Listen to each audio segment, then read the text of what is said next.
we're going to learn about the shell method. It's just another way of finding the volume of any types of objects. We could use and continue to use disk and washer methods, but sometimes it's easier to set up a shell method than it is to use the disk or washer method. And we'll talk about that more in class and how and when you should be maybe choosing the shell method over a disk or washer method. Let's go ahead and start to talk about the shell method. The shell method is, I like to use it whenever I'm revolving about the y-axis, because then I don't have to change my equations into those x equals equations. With the disk method, and let's see if I can maybe put something in here, we would have been revolving about the y-axis here. We would have drawn in a rectangle like this, and this disk would have been a small circular disk that we'd be revolving around. The difference between the disk and the shell method is that a shell, think about a shell as being a longer shell, almost like I always describe it like a shotgun shell. And so it's a longer shell, and you're rotating the whole shotgun shell, the whole length of the rectangle, we'll go ahead and just talk about the rectangle, around the y-axis. Why does that make it easier? Well, because if you're going around the y-axis with a disk or a washer, we have that dy, but by using a shell, now we're able to just keep it a dx, and a lot of times that is easier to work with. So what I'm going to do is go ahead and erase that disk, because we're not going to do disk, we're going to go ahead and do shells today. So what you're creating here is you have the volume is 2 pi p of x, h of x. Now, what does that really mean? Well, think about it this way. What you really have is you're creating a cylinder, and the volume of a cylinder is 2 pi rh.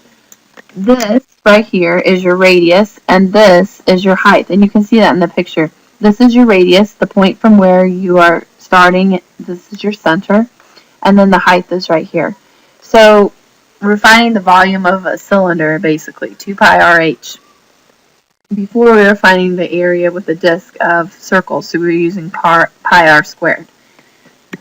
Alright, now that we've kind of described what the shell is, what we're going to do is try to figure out one of these problems using a shell.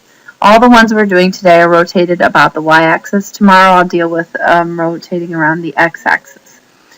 So what I'm going to do is draw a picture of the equation I have.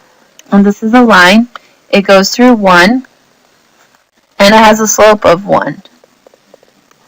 So it just simply looks like this. Okay, what we're doing is we are going to be rotating this about the y-axis. So I will be rotating it about the y-axis here. And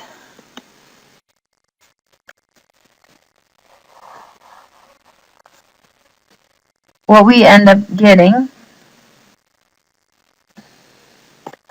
go ahead and shade the region I'm talking about here. So I'm rotating this region about the y-axis. I want to go ahead and draw in my rectangle, and notice that the shell creates that long cylinder when you start rotating it about the y-axis. So this is the correct way to draw in my rectangle. I'm not creating a disk, I'm not creating a small layer, I'm creating a large cylinder that I'm rotating around. So we know that the formula is the volume equals 2 pi from A to B of P of x, H of x. And maybe you just want to call that R times H. That's fine. Your P of x is from here to here. And so P of x is just simply going to be x, however far away you are from the 0. And then the H of x is talking about it's going from 0 to this line. So it is the H of x is 1 minus x. And I'll finish this in the next video.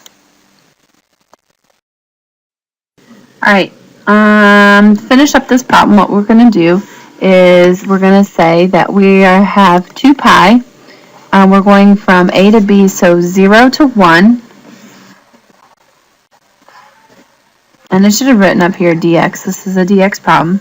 Our p of x is just plain old x, and our h of x is the height here, which is 1 minus x, and then this is the dx. So we'll go ahead and integrate this. Before we integrate, what we're going to want to do is go ahead and distribute our x through. So now I end up getting 2 pi x squared over 2 minus x cubed over 3. And then we're going to be going from 0 to 1. So we're going to plug in our 1. So we get 2 pi is times 1/2 minus 1/3. And then we have minus 0. When we plug in 0. So I end up getting 2 pi. Make a common denominator, 3/6 minus 2/3. This ends up being 1/6. 1/6 times 2 is 1/3, so I end up getting the answer of pi over 3. Okay, let's look at another question. This time I have a parabola that I'll be rotating about the y-axis. So let's go ahead and draw this in.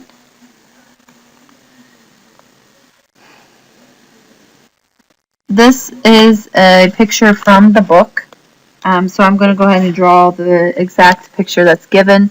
So this is a picture that is given in the problem. This is not one that I'm creating by myself.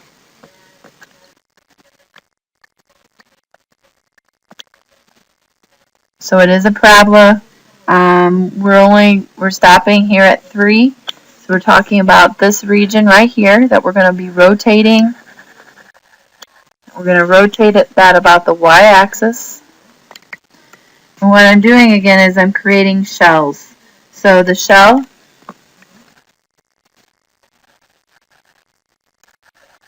looks like this. Remember, a shell is creating that cylinder type figure, so it's going around, so it's long. The volume then is equal to 2 pi from a to b, and we're talking about a dx problem here. So it's 0 to 2. And then what I would have is my p of x. So from where I'm rotating it to that point, that's my p of x. And p of x is just an x value. It's however far we've moved out away from there. And then the height of it, my h of x, is equal to, the height of it is 3 minus the parabola here. So we're going to have 3 minus 1/2 x squared plus 1. Alright, so I'm going to go ahead and finish this. I'd write p of x times h of x. So I'll have 3 minus, I'm going to go ahead and distribute this negative through as I write this. So it'd be minus 1/2 x squared. And then I'd have minus 1 dx. This will simplify. So I'll distribute my x through, but really what I'm going to do is I'm going to do two things at once. I'm going to say 3 minus 1 is 2. So I get 2, and then I'll distribute my x through. Minus, distribute my x through here, 1/2 x cubed. Next thing we'll do is we'll integrate. So I end up getting x squared minus 1/2 x to the 4th over 4 from 0 to 2.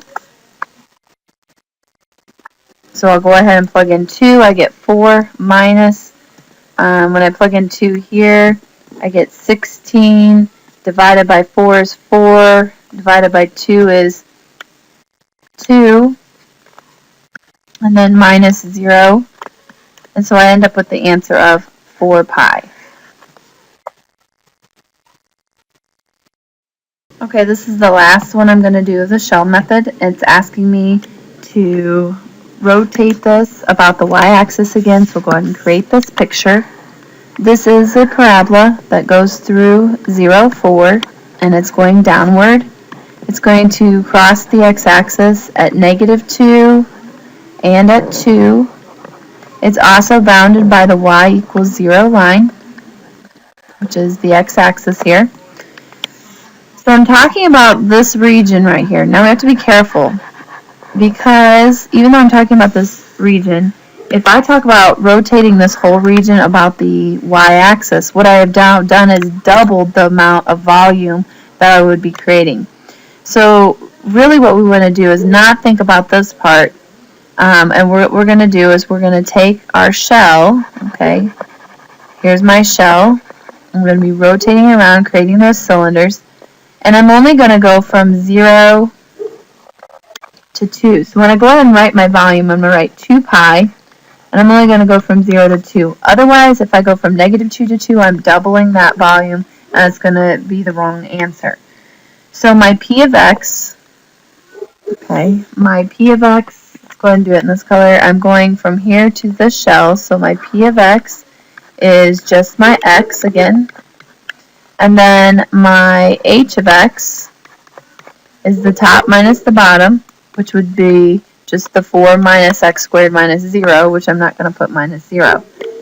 So I'll be able to finish my integral here. I've got x times 4 minus x squared dx. Go ahead and distribute my x. So I get 4x minus x cubed dx. And we'll go ahead and integrate. So the integral is 4x squared over 2 minus x to the 4th over 4 from 0 to 2. This gives me the solution of 2x squared minus 1/4 x to the 4th. And we're taking that from 0 to 2. So my solution ends up being 8 minus 16 times 1/4, which is 4, and then minus 0. So in this problem, I end up with the answer of 8 pi.